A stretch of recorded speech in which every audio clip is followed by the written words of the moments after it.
Now, hello everybody and welcome back to Live with Roger Hanson. I am Roger Hanson, and today we are going to do things a little bit different. I've been offering everybody the opportunity of coming on for a few streams that I've been doing with Jitsi, but I've decided that I'm no longer going to do that and do that for a couple of streams any longer. For one reason, I'm usually the only one who ends up showing up for the streams, and second, I'm probably the only one interested in the subject matter. So I'm going to start doing things with the story. I'm going to start doing that with the storyteller, which is this one, unless I get more people who wish to tell their story. And also I'm going to do it with my history stream. Now I'll share the videos though on Mind's chat, and I'll have them available here on Rumble. Plus I'll also have them uploaded to YouTube, Odyssey, and BitChute, so those are always going to be available. So just wanted to let everybody know these videos will be shared.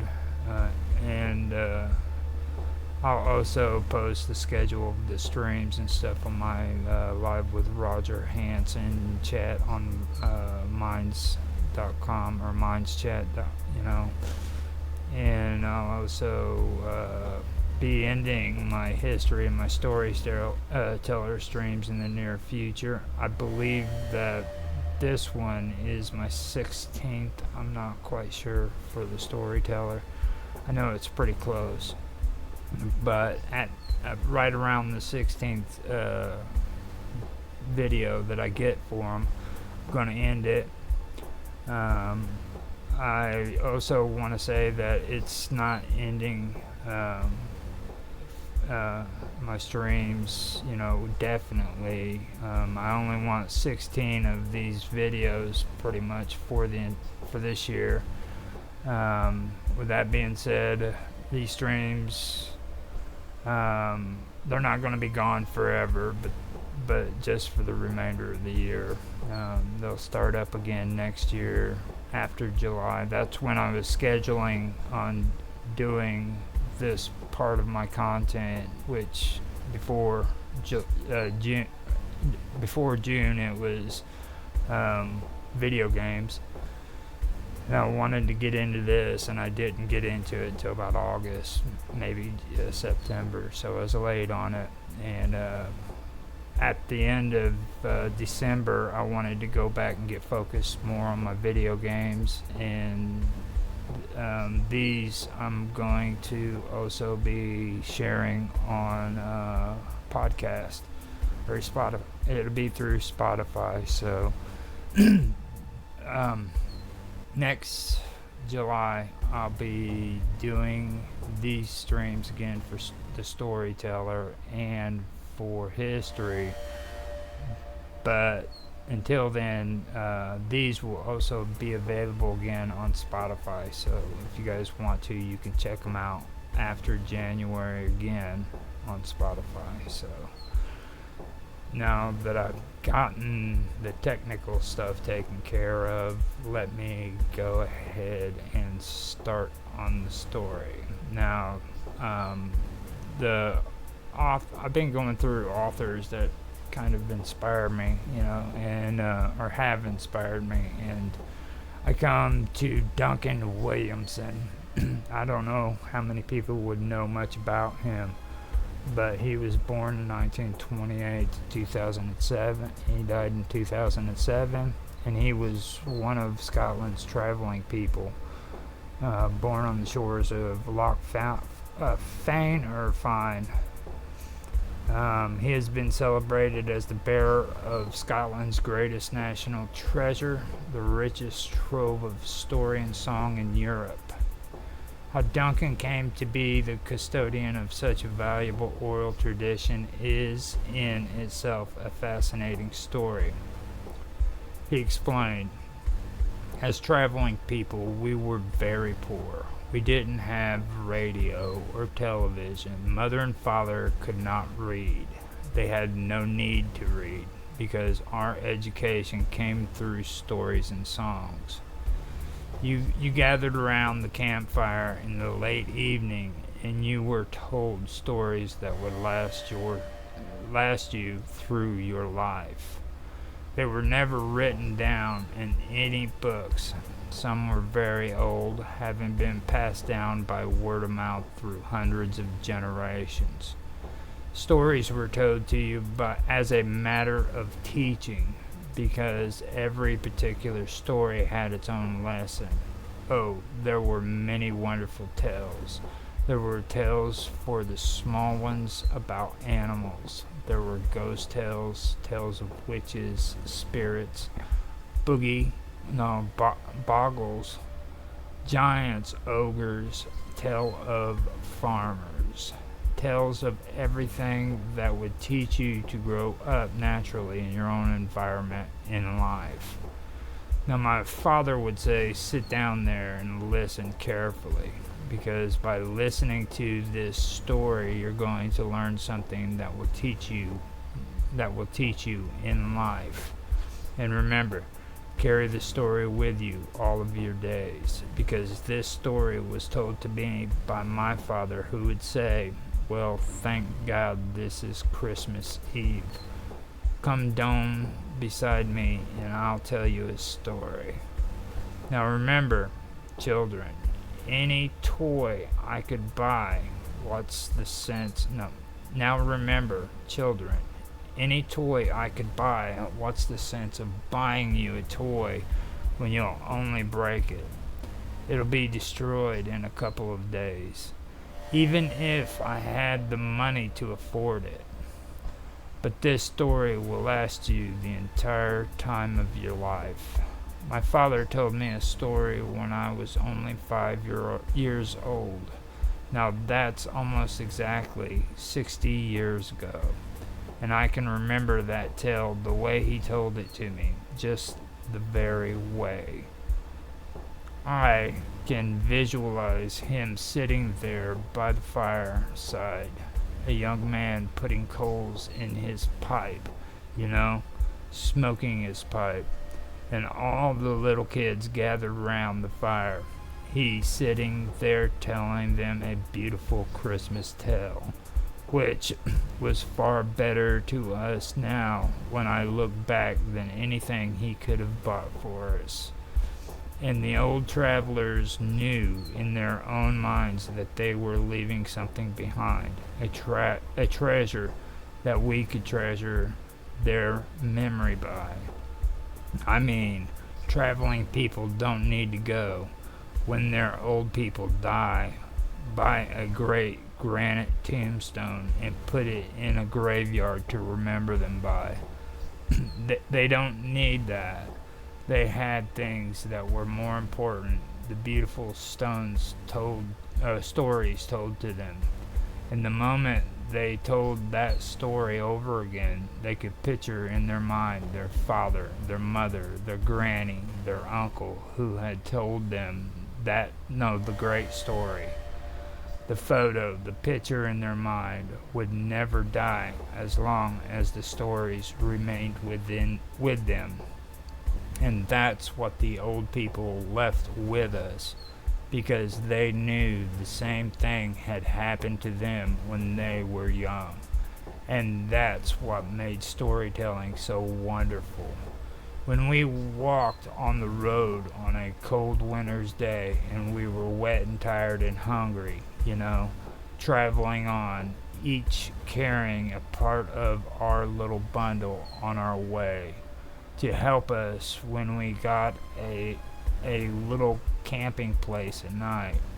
We were miserable and tired, but once the tents were up, the fires were kindling, and we had a little to eat, got ourselves dried, then it was story time.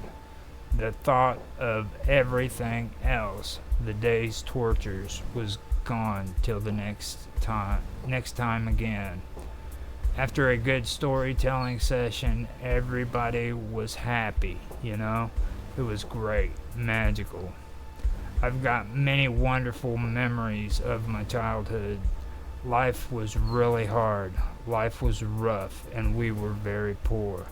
But we were very happy, really happy as children. I think the happiness comes with the love and respect from parents to children and children to parents. That's the most important thing of all, what really makes life happy for anyone, I would say. And that's what our stories were told and that's what our stories were told us for the first beginning. The stories chosen for the present collection follow the solar year and mark the progress of its seasons according to the traveler tradition. Ancestral storytellers of the traveling people knew the foundation for behavior. Their work and their love for family was in natural order. Again, Duncan explains. The traveling children learned the crafts of their people, basketry and metalwork, from the very earliest age, when they were able to sit next to their fathers and mothers. And as a child, you grew up to revere Mother Nature, because Mother Nature was your primal teacher. She taught you how to collect berries, how to collect food. She grew animals and plants which supplied the materials for your making things. And Mother Nature gave you cures from herbs. The traveling people were known for their cures and their healing powers, and it was because they preferred to stick to their own beliefs and ways of thinking that the settled communities came to distrust them. They were different.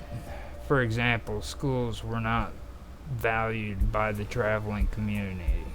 Instead, stories were told and retold and passed on. Stories were the education which gave you the lesson you needed to grow up to be a good person. The stories in this collection show a world that is drawn from the natural order of seasons, but more than a simple alignment of subjects and events to periods of the year. The natural order of traditional story is seen to endorse and uphold the ethical foundation of human life, what it is to be a good person. The 12 seasons begin in winter darkness, the forest bereft of fruit, nuts, and food. Survival is only possible for a moral imperative which will not tolerate greed and wickedness. The woodland elves controlled the 12 seasons, but they do more than that. They sustain virtue. Sweet and helpful Mary triumphs over unnatural adversity and lives happily ever after. In the stories that follow, light lengthens as bright mornings and full moon herald spring, waken wild animals to new life. Rabbits, hares, and hedgehogs become naturally active, finding a balance of wholesale diversity.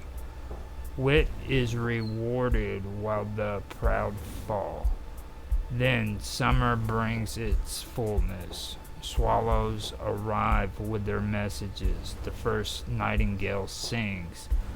Our dispirited golden bird is freed to join his mate. Strawberries, spiders, and flies take over the garden. Still, with the height of the summer comes frightening reality. Old age and cunning demand the death of weaker creatures in lion and the 4 bulls. At the sun's zenith, man makes his gravest mistake. A child is sacrificed. The Boy and the Snake is a story with roots that stretch as far back as anything we can imagine in writing, to the Sanskrit Panchatantra. As part of this warm season's ripening humans acquire knowledge. Young ones learn to add, collect, and sift information through experience. Here are the well-loved stories of Jack, bringing the maternity of true love and nature home to the listener like no other. Princess and the Glass Hill is an excellent example of mother's youngest son, who may be lazy, a misfit, unruly, and untidy, but always by stamina and proper values. Jack comes out on top. Only a young man of moral worth can solve the problems and settle the disputes. Even death must take a blow from the young son in Death in a Nut, when Jack decides to intervene and saves his mother from the old man with the scythe on his back. Now these are stories that are within this book, and right now I'm going over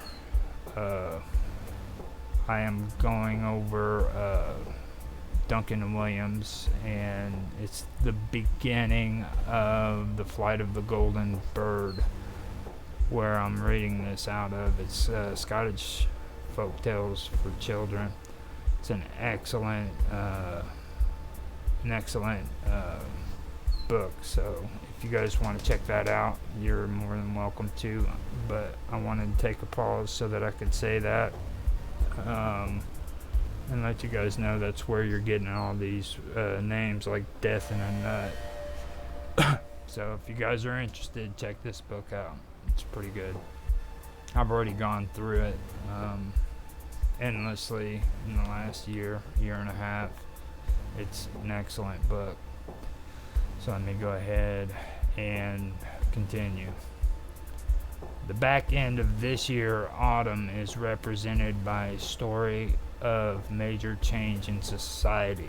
The Steed and the Bell describes clearly how law and order get established, how unforgivable wrong is punished. Following the humblest knight and his faithful steed, finally stabled, we face the winter again.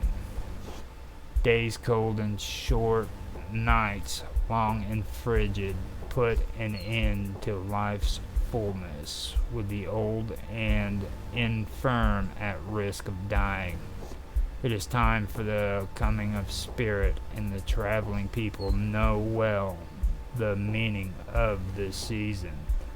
While the wealth of stories told by traveling people of Scotland are undoubtedly pagan and pre-Christian in form and content, a good many tales owe their depth and breadth of understanding to ancient Christian beliefs. 3 stories in this collection pertain to Christmas: the deeply compassionate crippled John, the birth of Christ through the eyes of the old collie in Dog and the Manger, and the joyous, the Hare and the Scarecrow, a tribute to the poor, inanimate scarecrow who makes all productive life possible on the farm, leading us into the most important of all celebrations for the traveling people of Scotland, the New Year, is the hen wife and old father time. This story gives the assurance of life eternal, for time which makes you older. It, itself never dies. And as Duncan says, everyone looks forward to the new year coming in. It is a new beginning. Finally, Death in a Nut brings us back to the first month of the year and affirms the cycle of seasonal life. In this very popular and most meaningful of all traveler tales, 7 of the 18 stories are published for the first time in this collection. 11 others have been previously published. The 12 Seasons, The Boy and the Snake, and The Lion and the Four Bulls from The Genie. And The Fisherman, Cambridge University Press, School Books, 1999. Rabbit's Tale was a reading level 2 school book from Cambridge University Press in 1996. The Hedgehog's Race first appeared in Mary Medlicott's anthology Time for Telling, Kingsfisher, 1991. Dog in the Manger and The Hare and the Scarecrow were published by Canongate in Tell Me a Story for Christmas in 1987. Penguin published Death in a Nut, The 12 White Swans, and The Henwife and Old Father Time in a Thorn in the King's Foot, 1987. The Steed and the Bell is from Central Regional Council's Reading Project for Local Traveler Children in 1984, and Linda Williamson. So that is what I am going to cover when it comes to this stream. I hope that it was enjoyable to you. Let me see what's going on here. Yeah, I have my chat that's on right now, and I noticed that my screen went black. And don't get me wrong, the reason why I'm doing this is because I want it to be more podcast oriented. So if you're wanting to see something on the screen, I apologize, but this is more of a podcast oriented stream. So with that being said, I believe this is showing up on my chat now of of where I'm at. So let me see how, there we go. So this is going to be a relatively short stream, but I really wanted to get in here and get this done. This is a good writer. If you guys have never experienced reading anything from Duncan Williams, you really do need to read his stuff. He also has a book out has a book. He's passed away, but he has a book out that talks about the Holocaust as a gypsy. It's adult material, so I will warn you that if you read it, you should probably read it and maybe wait for your kids to get older to read the story. But other than that, he's really into telling Scottish folklore for children, and they're good stories. I've posted a lot of them on my YouTube channel if you guys want to check out a couple of those and kind of hear what they are. I've also got them on my podcast on Spotify, Live with Roger Hansen, so you can check them out there as well. And like I said, Christmas is coming up. Jaffe Ryder is wanting to get things kicked off with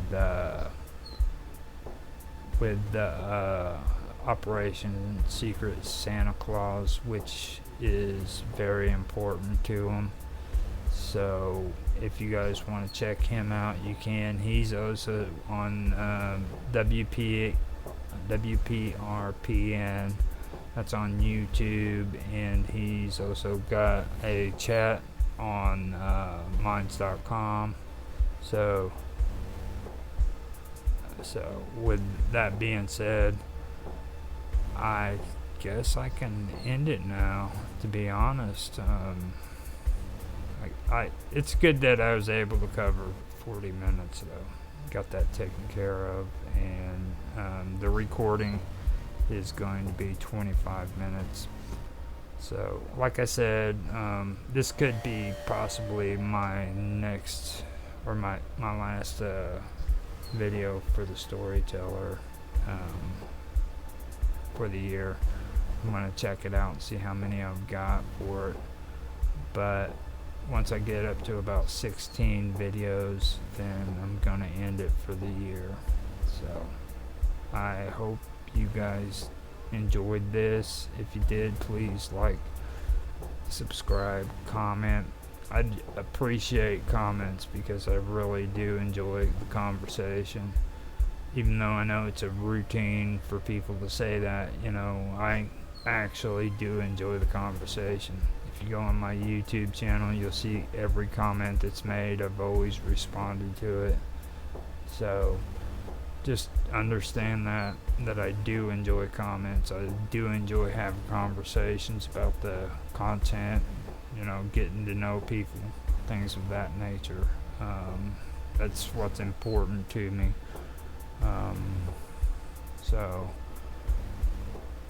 I'm going to go ahead and end this, and I appreciate everybody who has listened, and thank you very much for your time. Bye.